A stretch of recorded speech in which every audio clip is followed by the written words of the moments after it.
All right. Hello, welcome everybody to the June 25th, 2025 City of Mesa Planning and Zoning Public Hearing. We'll begin with a roll call. Chair Ayers is present. Vice Chair Pitcher. Here. Board Member Peterson. Here. Board Member Blakeman. Here. Board Member Carpenter. Here. Board Member Farnsworth. Here. And we'll excuse Board Member Montez. And as part of the agenda today, we do have a consent agenda. It will be read into the record and acted on in one motion. These will not be discussed individually. It's a long list today for our Board Member Peterson that will read it for us. Move to approve item 2A minutes from the June 11, 2025 Planning and Zoning Board meeting. Thanks, Troy. Is there a motion to approve the consent? Second. Oh, you did miss. Is there a second? Sorry. All right, all in favor? And Board Member Farnsworth, we'll need your vote. Yes. Mine's not working here. There we go. Here we go. And looks like unanimously, I'm guessing it's going to pass. Let me see it.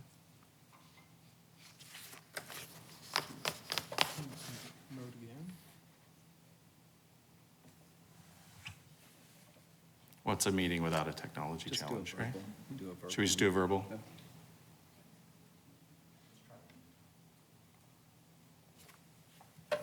All right, Board Member, and you got Farnsworth? All right, there we go. Consent agenda passes. I think we are going to forego a presentation from downstairs we just had for the study session for item, and I'm not looking at it right now. 3A. 3A, thank you. So we're going to go ahead. Is there anything from the board here that we need to, no questions, anything, right? We don't have a presentation from applicant, so we're just going to go ahead and just move right into some public comment. We'll open up the public hearing. Thank you very much. I was going to get there. And I'm going to go, so I do have some cards, so I'll be reading these individuals that come up. You'll each have 3 minutes. Please state your name and your address when you do come up. We're going to begin, however, on a couple of speakers that we do have online. Will you please formally open the public hearing? I did. Yes, I formally opened the public hearing. Troy likes the backseat drive. Do we have both of them on? Chair Ayers, it doesn't look like they're online yet, but if you want to call them to see if they are online and they just haven't updated their name correctly. Okay, do we have Kyle Mabry? No, I see as a no. Or Stacy Weber? No, okay. We'll come back to those, yeah. All right, we'll go ahead with those that are here, and we'll go ahead and Russell Smolden, could you come on up for us? Appreciate it. Thank you, Mr. Welcome. Chairman, members. I'm Russell Smolden. I'm a resident of Phoenix, but I represent the Data Center Coalition. Of the data centers that you have in Mesa, about half of them are members of the Data Center Coalition. Emily Rice, who spoke to you, your last Planning and Zoning Committee, kind of talked about what the Data Center Coalition was. It's the 36 basically largest entities on the planet that are in the data center business. This represents about 14,430 jobs in Arizona, direct jobs, about 81,730 total employment contribution in 2023. That's increased since then significantly, and about 6.2 billion total contribution to the labor income as of 2023. So it's a big group of players. You could imagine who they are. Most of them, a lot of them are top 10 in the world in terms of their size and what they do. I just wanted to hit on a couple of things from a historic standpoint and then have you think about what's going to happen in the future. Mr. Chairman, you talked about being strategic in your thinking and how you approach these issues, and I think that's really important. You asked several really good questions, the committee did, on what happens in the future. And let me just tell you that when I started with the Data Center Coalition, I originally started planning this stuff when I was at SRP back in 2011, 2012. We had just come out of we're in the midst of the Great Recession. We were trying to figure out what to do with all the brownfields, all the empty buildings, strip malls, everything else that was going on at the time. If you remember that, it was horrifying. And so the utilities had seen a drop in what's called their power capacity down below 50%. That's a death spiral for a utility. It's not good. We're trying to figure out how to get it back up and alive, how to get that number back up. How do you get nice, steady power use so that you deal with the peaks of residential customers or commercial customers, right? You want nice, steady load to offset the costs of everything else. So that's when we came up with this idea, well, let's attract data centers. And so we did the legislation in 2013. I was involved in that greatly. And I can tell you I've been involved ever since. And when we first did this, we talked about it being the second inning of spring training in a baseball season. Today, I'm telling you, we're probably in the first inning of that same season, and when we're all these years removed from that, 12 years. I will tell you that I had no idea. When we did the bill in 2013, we had 4 certified data centers. Today, we have almost 60 in Arizona. And I can also tell you that I had no idea what these things would look like when we did them. I mean, one of them, the digital facility, is the old print shop at the Arizona Republic. It's 4 stories, right downtown Phoenix. There's a 19,000 square foot data center in the middle of Park Central Mall in the basement. Nobody knows that, but that's where it is. We have those facilities all over the valley, and we've done this incredible job of making sure that they're welcome here. I want to applaud staff for the great job that they've done. We had great conversations with your team. I appreciate where they started and where they are today. My fear from this industry is that in the future, companies will look at Mesa and go, I think we'll look at someplace else. What I've found was when we first did this, eBay came to town and PayPal came with them. It brought a data center and 2,000 jobs. The issue that I have is that we have no idea what AI does. SoftBank, there's an ABC News piece that says that SoftBank is going to spend $1 trillion on robotics and AI. There was a tweet, I think yesterday or the day before, $1 trillion. I don't know if that's real or not, but I am telling you, we spend billions of dollars in this industry that directly benefits not only our economy, which we've done a masterful job of changing into a tech economy from a home builder economy, and I wouldn't want anything to impact that negatively going forward. Either for these companies or for Arizona. I think we are the Silicon Desert when it comes to this stuff. These jobs that are produced at data centers, although there may not be a whole bunch of them, their average salary is about $100,000 a pop. And I can tell you that of every one job in a data center, there are 6 jobs that are created outside that data center. Think about all the jobs that are created with landscaping companies, physical, cybersecurity companies, all those different types of entities that service the data centers, plus all the jobs associated with the constant construction. Mr. Chairman, I probably used up my time, but I thank you very much, and I thank staff. I'm hoping this becomes an ongoing conversation that we have on how do we make this better moving forward. Appreciate you coming here, Mr. Spolden, to speak. Thank you. Ben Graff. I think I saw him. There you go.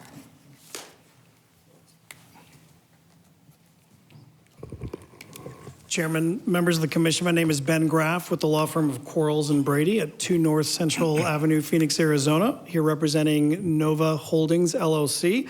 As I stated at the last hearing, Nova is the holder of rezoning and site plan approval for a data center at Ellsworth and Warner Road.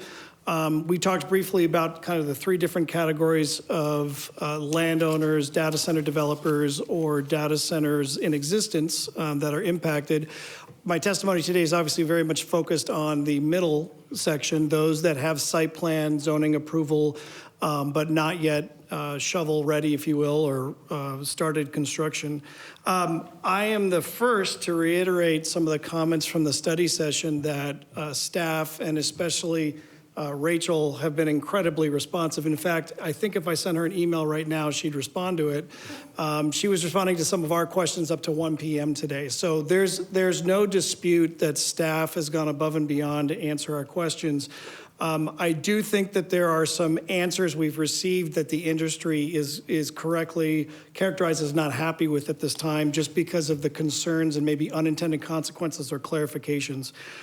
First, we don't see why the LI zone couldn't be included as a permitted district in general.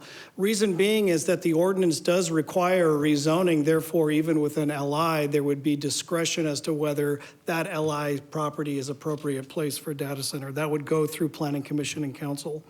The waiver itself is ambiguous truly in the language as to whether recently approved or existing data centers would be able to be eligible for a waiver. Some of the examples are much more helpful, but I think there could be some clarifying language.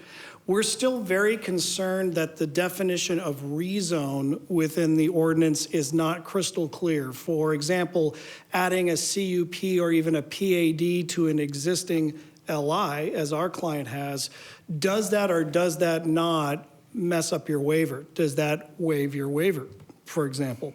We would contemplate that something as simple as the ordinance's requirement for a CUP for a substation to be built on site would actually add a new land use, but one that is appropriate with data centers. As of right now, that seems to destroy your waiver, which adds some concerns. We are especially concerned with Nova's example as to minor or even major site plan amendments, because the waiver is only to uses. We strongly believe the waiver should also be to development standards. Nova and others with existing approvals, even existing data centers, should be held to the development standards in place at the time of their site plan and zoning approval. Therefore, a site plan amendment or a campus expansion would not be held to the current standards.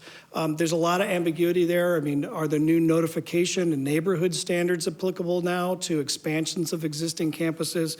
These are all questions that can be answered with more time. You clearly have a city staff that is working through these issues.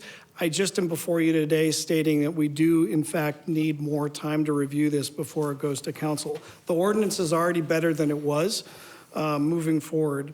I would also say our last major concern is that it is very odd that the PAD standards cannot be deviated from. In a data center rezoning case, as any other rezoning case for a PAD, this commission and the city council should remain to have its discretion to deviate from the PAD standards if so fit. We as the applicant would have to ask for it. You would have to evaluate it, and both the Planning Commission and City Council would have to approve it. But to stay within rigid standards and take that authority away from the Commission and City Council seems odd and out of line with other land uses. So with that, I thank you for your time. Thank you for all the input. I know staff in this commission in particular have been looking at this very closely. We appreciate it. Thank you. Appreciate you coming up for your testimony, Mr. Groff. We won't hold you to oath there. All right, we've got, let's see. Oh boy, I am not going to be able to read this, and I apologize right now for what I'm about to say. Let's see. Can you make that up? We know who it is. Oh, we know who it is? Who is it? Oh, he knows already who it is. Because I struggled with it the last time. Okay. State your name for me because I didn't. Don't worry about it. Thank you all very much. My name is Sapand Alizada. I am with the Arizona Technology Council. Grateful to be here again. Before I start my testimony, I really wanted to say congratulations to the city of Mesa for being named by WalletHub one of the best run cities in the United States. And this whole experience kind of shows why Mesa is one of the best run cities in the country and the best in Arizona. Everyone's been responsive. Everyone's been really informative. Everyone's been very helpful, from the city attorney staff to development services. You all get it. You all are thoughtful, deliberate. Take your time.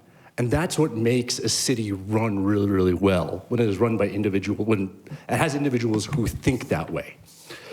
So, Mr. Smolden and Mr. Graff both made some excellent points. I'm not going to repeat what they said.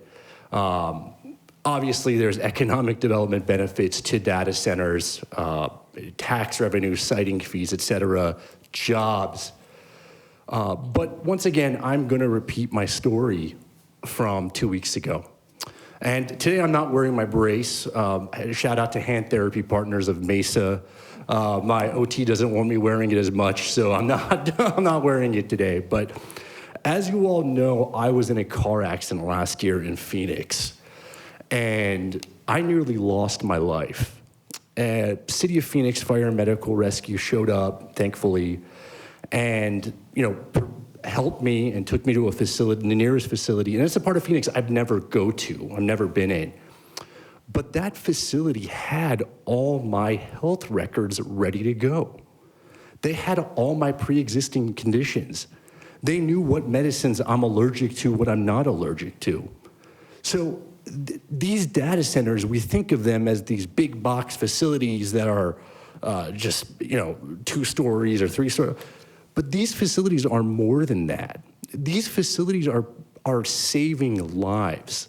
And the fact that I'm standing here before you today, just like I was 2 weeks ago, is testament to that fact, that these servers in data centers have important information and are helping people in more ways than one, more ways than we know. So as you all move forward in this process, once again, thank you to staff, thank you to everyone. Let's be deliberate. Let's take our time. Let's come up with an ordinance that really stands out from what is being proposed in other communities. Because at the end of the day, Mesa is a special place. Mesa is a well-run city. And Mesa is a place where these businesses want to come to. So let's keep that in mind as we move forward. Thank you all very much. Thank you, and again, apologize. I don't know what my parents were thinking, man. Anthony Grinovich.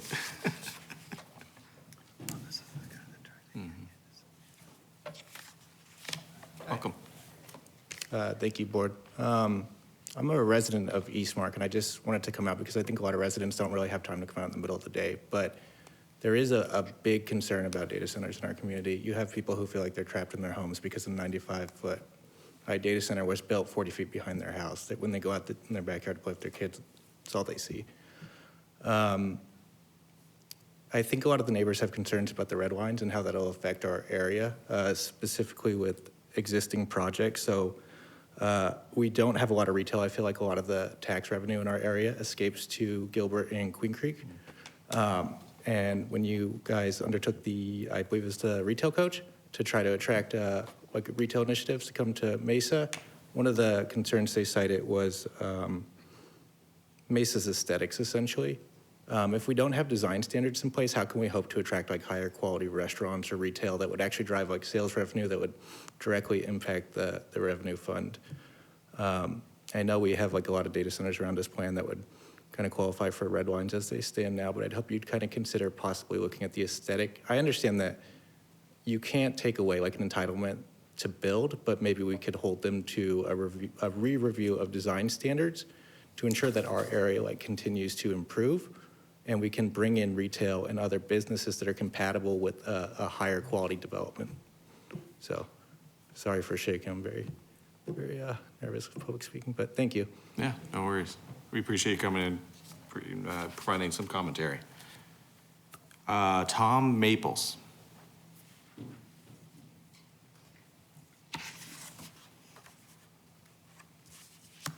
Thank you. Come here as last time representing the Arizona chapter of 7x24 Exchange and the 60 members that exist to foster the development of technology in Arizona. Sorry, but we are asking for more time. Staff has worked tirelessly and has done a great job. But just the statement that, there was an email at 1 o'clock today. I don't know what it was. It probably didn't affect me and my section of concern, but we're still working and you're still working, and there's time to get it right. What Mesa does really matters. Your actions will reflect and they will cascade. And next year, somebody's going to be citing Mesa standard the way that you guys cited Chandler's standard. So it's not just about what happens today, but what happens for Mesa for the next however many years, right? Acknowledge the hard work that everyone has gone through. Hit just a couple of points here. Restricting data centers to the GI and HI is overly restrictive. I have been a developer, I'm a builder. I am not gonna buy property that requires a waiver. I am gonna go somewhere else. And somewhere else may be San Antonio, Texas, right? It's easy to say, it's just gonna go to Gilbert, or it's just gonna go to Goodyear. But when you put up those kind of barriers, it really is a barrier. And the waiver process is correct to you, it's intimidating and it's unclear and uncertain to people that might be investing tens of millions of dollars. The accessory use definition is overly restrictive. It's been improved, but 10% of the space being the limit for data center use, I don't know if that works. I sure don't know if that works in the world of AI, and I don't think that works for advanced manufacturing. Unintended consequences that we all need to digest, but restricting that, the heart of advanced manufacturing is the data and the processing that's going on there. The setback is excessive. There are proposed screening measures and massing measures and facade enhancements and sound studies to limit the impact of the development on the residents. As written, they're all required, but they're somewhat redundant. And I would suggest a 50-foot beyond what the base zoning requirement is. Is there some setback? Sure. But taking 400 feet away from the developable property for that property really is restricting its use a lot. Requirements for the loading docks. I think that, and I sorry for the shorthand, F5A is probably sufficient. That's quality development guidelines. The MEP orientation really is confusing, and I'm not sure that you can put an MEP yard on any face of a building because it's adjacent to so many other pieces. I think that those are things that need to get worked on.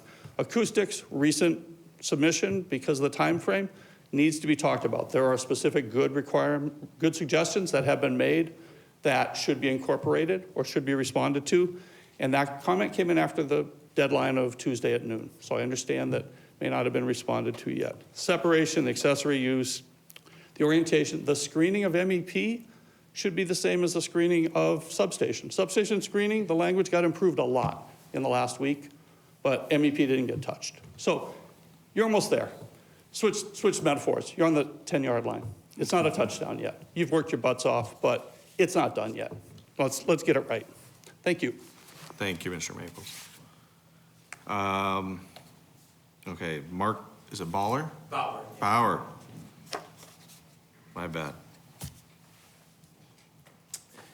Hello, again, Mark Bauer with JLL, and I represent, I'm on the 7x24 board, as well as represent site selection for a number of data centers, both data center developers as well as the large hyperscale companies.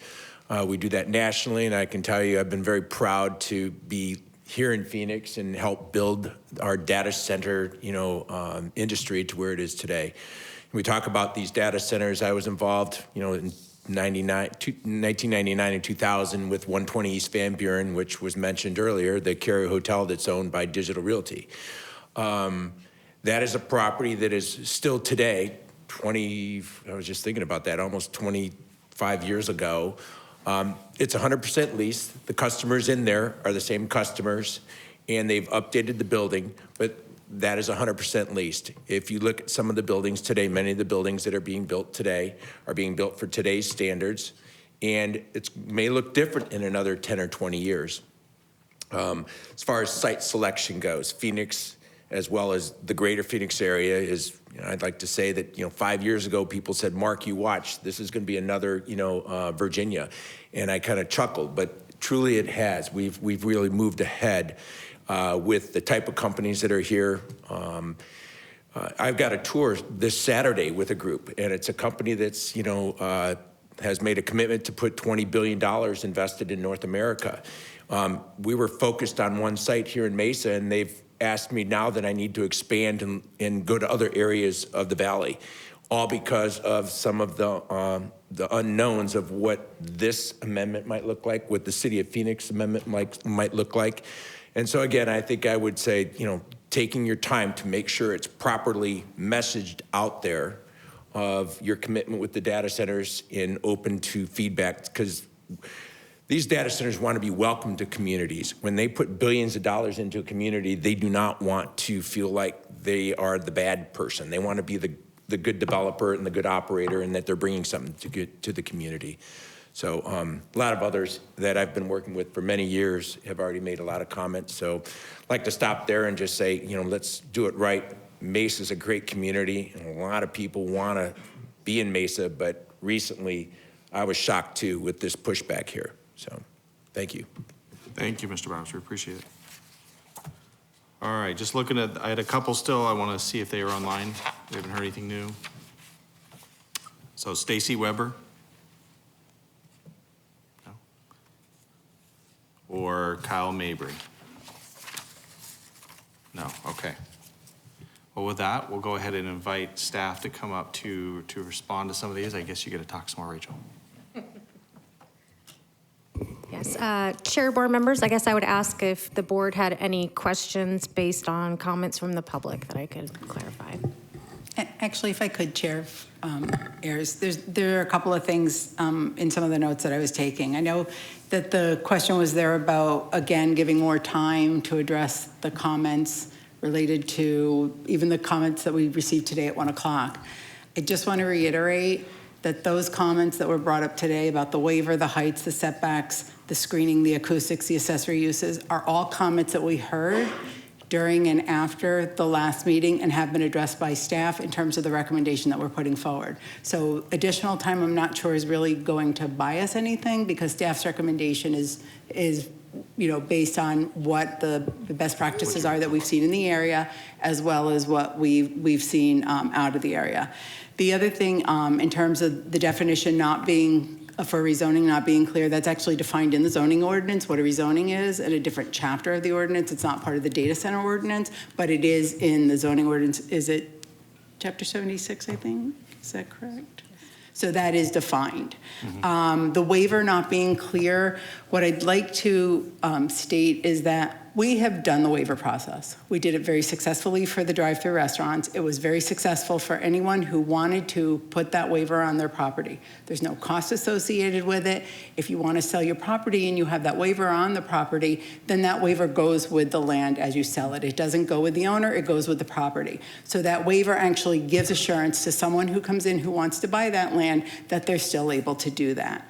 The PAD deviation, staff actually intentionally had put that in so that we could make sure that we're protecting the character again, balancing that character of what these data centers might be impacting the surrounding land uses around that. So the not enabling a deviation of those PAD standards, that again was very intentional from staff's perspectives in our recommendation, because we want to make sure that these data centers, again, not being prohibited in the city, just being able to regulate them in terms of mitigating their impacts. And then finally, about allowing them in the LI district, again, the waiver is in place for those properties that are in the LI district. If they wanted to put that onto their property, they still would maintain the right for that use. What we're trying to do is really look at, again, as Jay had talked about downstairs, providing opportunities to diversify our economy. And again, you can put them in the LI district with that waiver, but then restricting them with those rezonings into the GI and the LI. The one, for me, the one question I wrote down that you did not hit, which thank you for summarizing. No, you hit almost all of them. The one that I'm actually interested in is the existing standards, not just the uses on the waiver. Is that something that we consider to allow the standards to also be part of the waiver? So if I can, Chair Ayers and Board. It's the only one you missed, I think. I tried to write them all as people were talking, so I apologize if I missed that. The waiver only applies to the use. And again, if you've got a site plan that's been approved and you follow the site plan that's been approved, you're not required to follow those standards. Those development standards would apply to someone who has a waiver who puts a new data center in, so they have to follow the development standards. If they don't, it takes away kind of the value of the text amendment in terms of being able to mitigate those impacts. So you've got a waiver, so your use is protected, but the waiver protects the use, not the standards that go hand in hand with that use. Any other questions from the board? Troy's again. All right, go ahead, Jason. Regarding the 400-foot separation, so say you have a waiver, now you're subject to that 400-foot separation, and your property's across the street from a residential use. I just want to make sure I understand how the 400-foot is calculated. So imagine your site, your data center site has like a 30-foot landscape setback. So you've got that 30 feet, say the road's 65 feet wide, so there's 95 feet. Two sides. 120, 130 feet, so now you're at 160. Say there's a green belt around the residential community that's maybe 50 feet deep. So is that all included? Is it up to the property line, or is it up to the edge of the residential? Is it to the house? I just want to make sure I understand. So Chair, Board Member Carpenter, it would be to the property line of the closest residentially zoned property or residential use. So it would be, let's say that green belt was a residential, like owned community space. So it'd be up to that point. So the equipment and the data center building itself would have to be 400 feet away from that property line. Not the property line of the data center. I think, yes, okay, just making sure that was clear. Yeah, so if they have to have space to create that 400 feet, that could be another use ancillary to the data center, like parking or whatever it may be. That is correct. It could be used for landscaping, for the retention, for parking. What It about could be the- used for the office space to support the data center. The utility space? Not for any of the mechanical, no. Okay. And one other question I had was, say this goes through, 3 years passes, a property owner who has an agriculture property, for example, but it's in an LI area, can they apply to have that rezoned to GI, or do they have to, that kicks off its own independent process, correct? Like, they'll always retain those rights and the ability to rezone to whatever they want. It may not be approved, but they have the ability to try. Is that correct? Board Member Carpenter, are you asking in relation to the effect on the waiver, or just if they have the ability to rezone? Just the ability to rezone that they probably enjoy today with any property.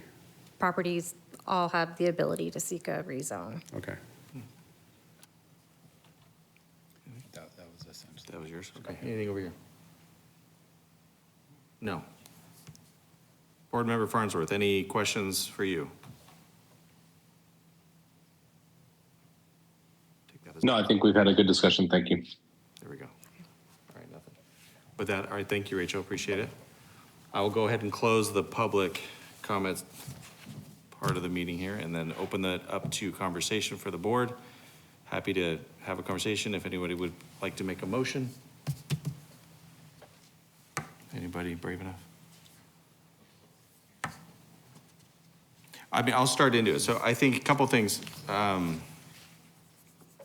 So this one, I think I've made more notes on this meeting than I've ever done on one of these, which is interesting. If you're in the study session and we talked about this, right, guys, I have some thoughts on this.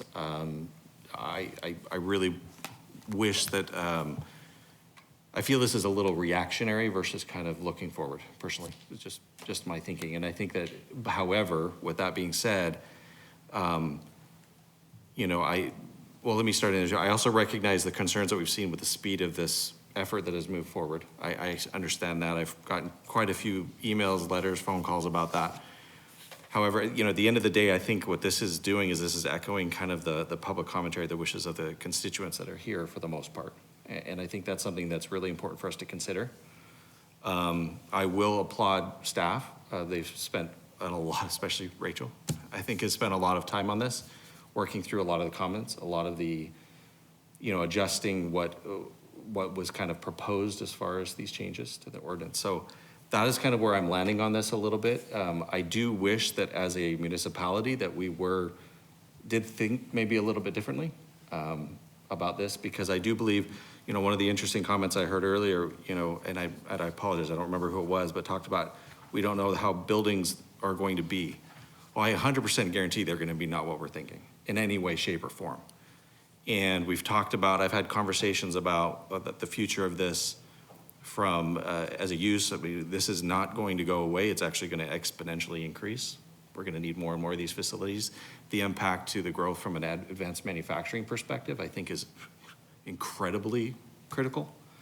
And if we want to be the center of that, I think it would be really interesting to lean into that as a municipality if we did.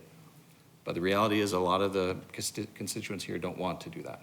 And so that's where I'm weighing this. So that's my thoughts right now.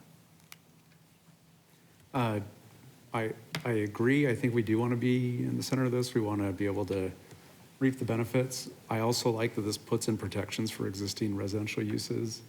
Nobody wants to live somewhere where their backyard is a massive wall with lighting that's on 24/7 and there's a constant hum. So I appreciate that may not always be the case, but I like that this has some protections for residents to enjoy where they live.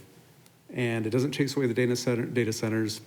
It just puts in some standards that says, hey, also respect and protect those that are there already existing. So I kind of lean that way, where I see it as, okay, now we have some more guidance on the standards. We want you to come, but we want you to just put these protections in, and then everybody can, it makes each case less contentious. You know, we've got standards that we can point to rather than kind of living in the Wild West. So that's kind of how I see it. Well, it's interesting to kind of just come at that a little differently too. Is I agree with everything you said, and I actually think those are all good things. I think that the reality is, because of where we are from a timing standpoint, that perception is king, right?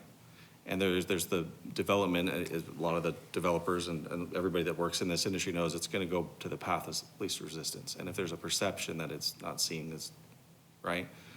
So, but the reality is, like everything in the world, eventually it's going to come back to the middle, right? And so I agree. I think a lot of what you're saying is right on. Troy, I know you want to speak, so. Yeah, just, I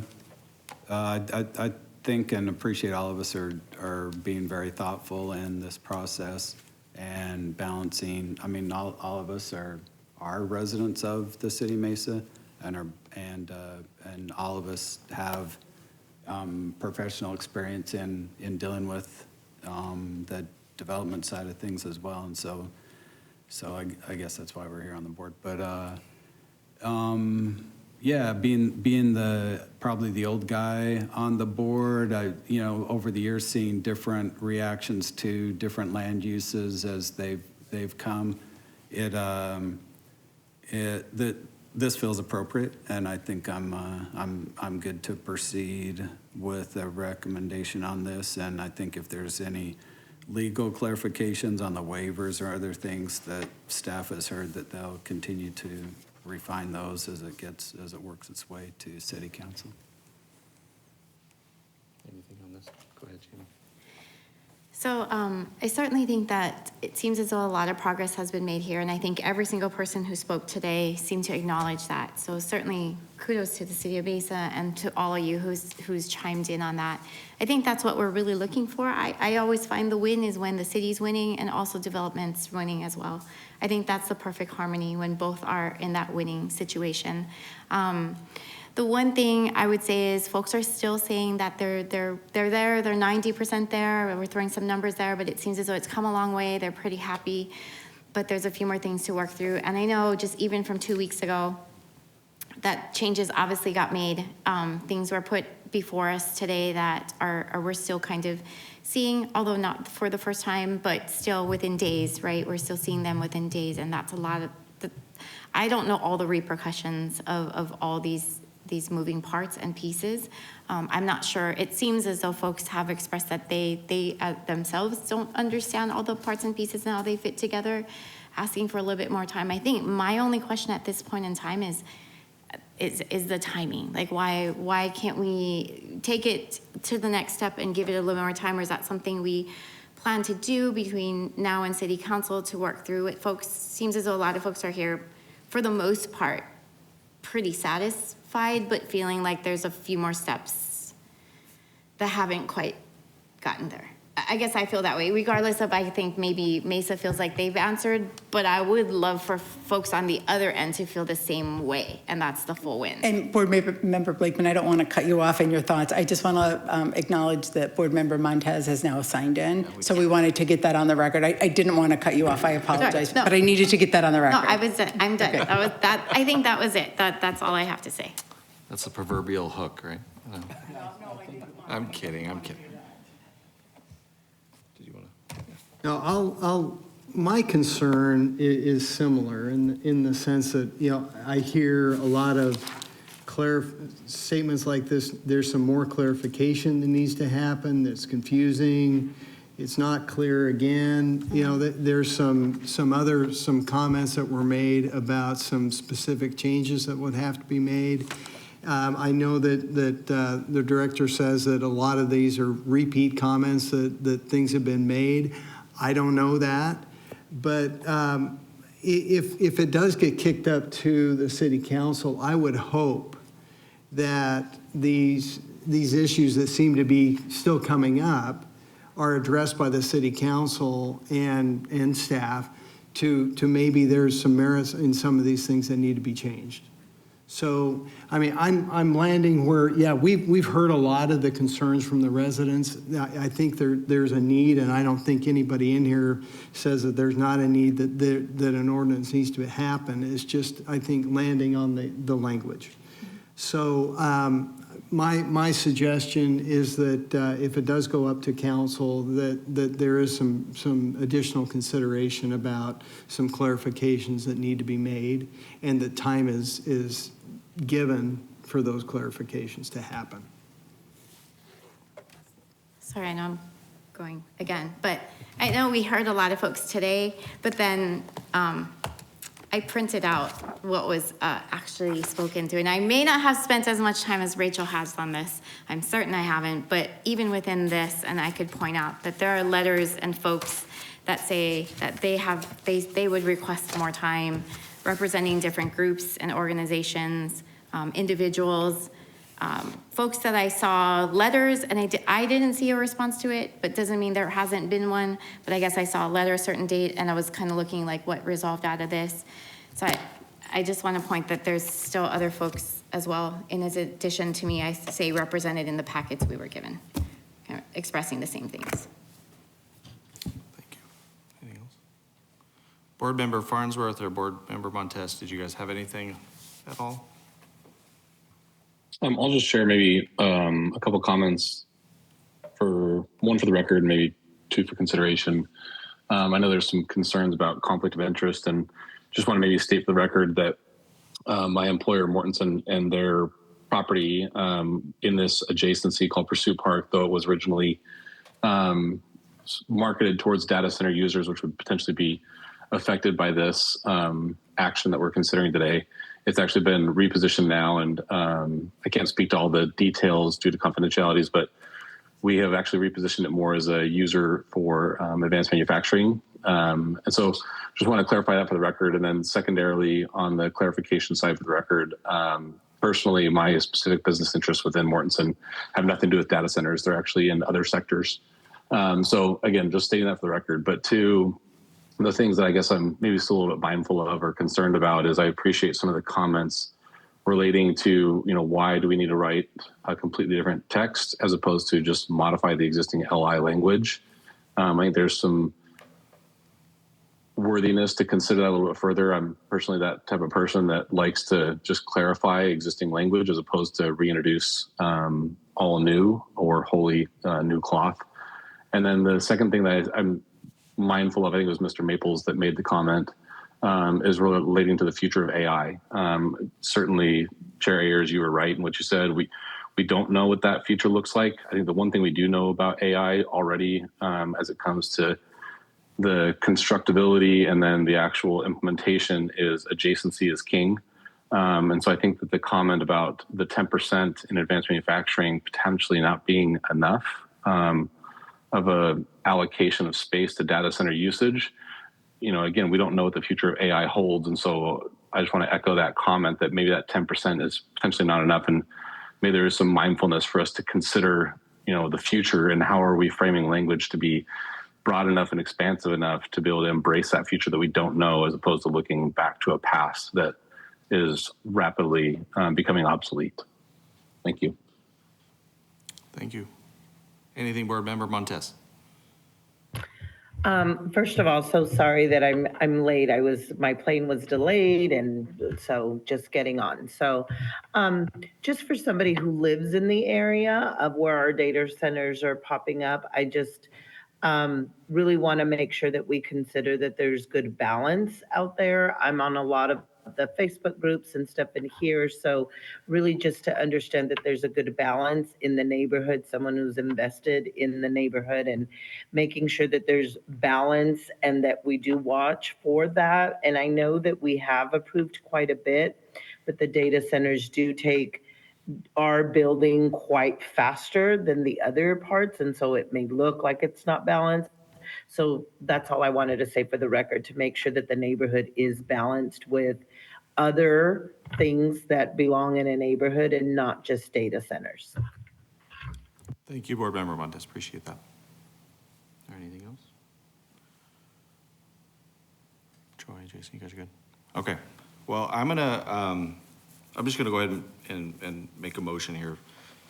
So a couple things I want to say just before this. So I think echoing the concerns we've talked about, you guys have heard me talk about this already, so I think you all know how I feel about it in many ways. I'm a little bit torn, but I think that because of this is not a complete restriction to data centers for that reason. Also, the obviously kind of echoing the wish of the constituents that we're seeing in Mesa. I recognize this is imperfect, in my opinion, a lot of this. I do wish we did have a little bit more time to think about things. But the reality is, so I'm an architect in my actual job.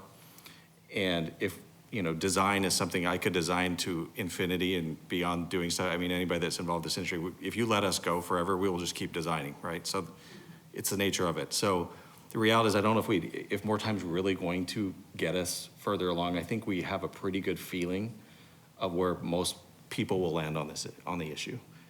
And I don't think we'll ever land on a quote unquote perfect kind of resolution at the end of the day for the ordinance, because unfortunately that's the nature of it. So with that, I'm going to go ahead and make a motion on item 3A, which is PZ 25057, proposed amendments to chapter 6, 7, 22, 31, 32, and 86 of Title 11 of the Mesa City Code pertaining to data centers and planned area development overlay districts. The amendments include, but are not limited to, adding a definition for data center, modifying land use tables to add data center, establishing development and other standards specific to data centers, adding a minimum parking requirement for data centers, amending the purpose, land use regulations, and development standards related to the planning area development overlay district to, among other things, allow land uses to be permitted through the approval of PD overlay districts, modifying the definition of indoor warehousing and storage. And I realize I probably don't need to read all of that, but I'm making sure the lawyers are happy in the room. My recommendation, or staff recommendation, is adoption, and I would move to approve item 3A. Is there a second to that motion? I'll second it. All right, go ahead and vote. Board Member Farnsworth. Yes. Board Member Montes. Yes. Thank you. And with a vote of 6-1, the motion passes for item 3A. Anything else on this one that we need to talk about, or anything else in particular? So, Chairs, the only thing I would give you is a quick update that at the at the City Council meeting on Tuesday, July 1st, they will be considering for final action the subdivision regulations, the form-based code, the marijuana text amendments, and the adaptive reuse that you get. The Planning and Zoning Board has already provided a recommendation to, and this item will be on City Council for introduction. Right now, it looks like it'll be on introduction for July 1st. Okay, thank you very much. All right, with that, is there a motion to adjourn? Motion to adjourn. Second. Someone? Second. Thanks. All in favor, please. Board Member Farnsworth. Yes. Board Member Montez. Yes. And with that, we are adjourned. Thank you, everyone, for being here today. We appreciate it.